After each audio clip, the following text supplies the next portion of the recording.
Kita berangkat dari keyakinan bahwa 7 terpidana yang hari ini masih mendekam di penjara dengan vonis penjara seumur hidup, bahwa mereka tidak melakukan perbuatan pidana dengan tuduhan pembunuhan dan pemerkosaan, dan mereka masuk ke penjara itu karena salah satunya ada kesaksian yang disampaikan oleh AF dan Dede.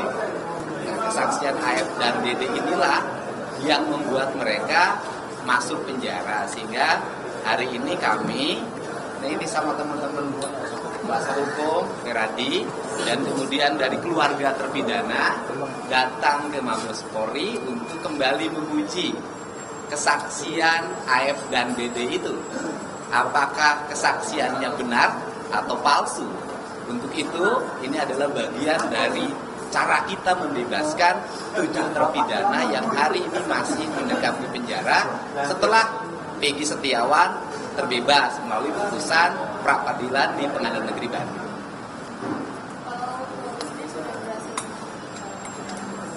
Keluarga, kalau saya kemarin sudah menemui, sebelumnya juga ya kuasa hukum sudah berhasil menemui dan sudah mendapat kuasa dari para terpidana. Dan terpidana kemarin ada hal yang unik yang disampaikan pada kami, ya kan? Hal yang unik pertama adalah saudara Ucil atau Ripaldi sebelumnya kan ditangkap bukan karena kasus pembunuhan, tetapi kasus membawa senjata tajam. Senjata tajamnya itu jenisnya mandau, bukan samurai. Dan kemudian di pengadilan itu mandau itu disebut samurai. Yang pertama. Yang kedua, bahwa para terpidana kemarin menyampaikan pada kami mereka ditangkap di depan SMP 11 oleh unit narkoba dipimpin oleh Ibtu Rudiana, sekarang mungkin waktu itu Ibda ya. Kemudian dimasukkan ke unit narkoba dan mengalami berbagai penyiksaan. Setelah itu mereka disodorkan berita acara yang harus ditandatangani. Kemudian mereka juga menyampaikan bahwa batu dan bambu yang disebut di pengadilan adalah balok, padahal itu bambu, itu disiapkan oleh saudara Jaya dan saudara Sudirman yang waktu itu disuruh nyari bambu dan batu untuk sebagai alat bukti. Nah, kemudian yang berikutnya adalah saya mengajak pada semua, kita ini sekolah, rata-rata S1, S2, dan S3, bahkan mungkin banyak yang profesor. Kita ini hari ini terkecoh oleh satu orang yang kesurupan, namanya Linda. Kemudian Linda direkam oleh Ibu Vina, kakaknya Vina. Kemudian diserahkan ke Ibtu Rudiana. Linda itulah yang menyampaikan bahwa ada pemerkosaan dan pembunuhan oleh 11 orang. Dan kemudian itu orang kesurupan yang nyampe ke 11 orang itu. Kemudian 3 orang yang dinyatakan DPO itu dan 2 orang di-delete ya, dianulir oleh Polda Metro Jaya, itu Polda Jabar itu berdasarkan keterangan Sudirman yang sekolahnya 17 tahun baru lulus SD. Artinya tidak naiknya 4 kali. Dan kita tahulah Sudirman tidak memiliki kapasitas daya pikir yang cukup untuk memberikan penjelasan hukum yang berakibat pada terpenjaranya orang lain.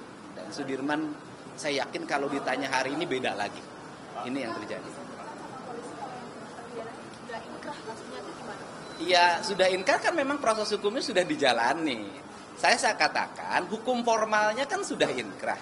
Yang saya perjuangkan adalah hukum esensial, hukum substansial, dan hukum kebenaran yang sejati. Dan itu masih ada ruang namanya PK. Dan ini adalah para kuasa hukum yang akan memperjuangkan PK-nya. Dan laporan ke Mabes Polri bagian dari upaya PK hukum kita. Kita hari ini tidak memiliki tujuan untuk mempidanakan orang. Tidak memiliki tujuan untuk mempenjarakan orang. Kita punya tujuan untuk membebaskan orang. Nah, kemudian menuju arah pembebasan itu harus melalui proses seperti ini. Karena ini jalan yang terbaik menuju pembebasan. Dan kemudian yang berikutnya adalah apa yang kita cari? Yang kita cari adalah rasa keadilan masyarakat. Yang bersalah harus dinyatakan bersalah. dan yang tidak bersalah harus dibebaskan. Kemudian agar tidak terjadi simpang siur yang terus-menerus berkembang di masyarakat, sebaiknya Mabes Polri meskipun putusan hukumnya belum berubah karena kita baru mengajukan PK, tetap harus melakukan penyelidikan. Di antaranya investigasi yang harus dilakukan Mabes Polri adalah menentukan apakah peristiwa Eki dan Vina ini peristiwa pembunuhan atau peristiwa kecelakaan.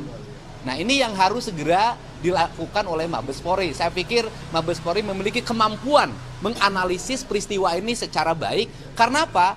Karena tahun 2016 itu belum jadul. Masih tahunnya adalah tahun digital. Handphone dari para terpidana masih ada. Itu kan tinggal handphonenya dinyalakan, kemudian dibuka handphonenya, itu akan terbuka kelihatan percakapannya, posisi para terpidana di mana, sehingga kita tidak cocok logi berdasarkan sains. Kemudian yang berikutnya juga saya meminta agar CCTV-nya juga dibuka. CCTV yang dibuka bisa dua. Yang pertama, kalau ingin mengejar tuduhan pelemparan, buka CCTV-nya Indomaret. Karena posisi mereka, SMP 11 itu di sampingnya ada Indomaret. Kalau kemudian CCTV terjadinya peristiwa kematian Eki dan Vina, itu kan ada di flyover. Kemudian dari sisi letak geografis, saya juga ada pertanyaan besar dari saya. Pertanyaan besarnya adalah, peristiwa Eki dan Vina meninggal itu di flyover berada di posisi Kabupaten Cirebon. Tetapi kenapa ditangani oleh Polresta Cirebon? Ini juga pertanyaan yang mesti dijawab sebenarnya dari sisi aspek SOP penanganan yang harus dilakukan.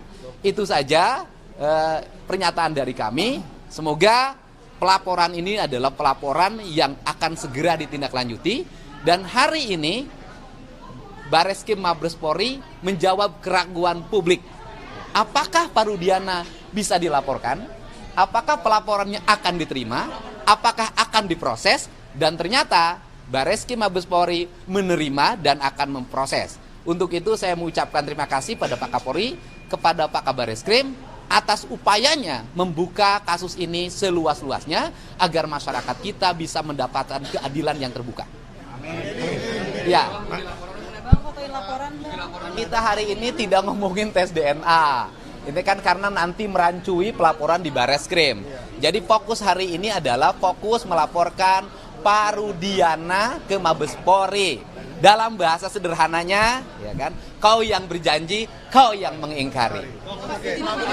Macam-macam ya bentuk penganiayaan yang dialami oleh klien kami, dari mulai injak-injak, kemudian pemukulan, kemudian kepala, gembok kepala, dikenakan kepala sampai pecah kepalanya, dan lain sebagainya.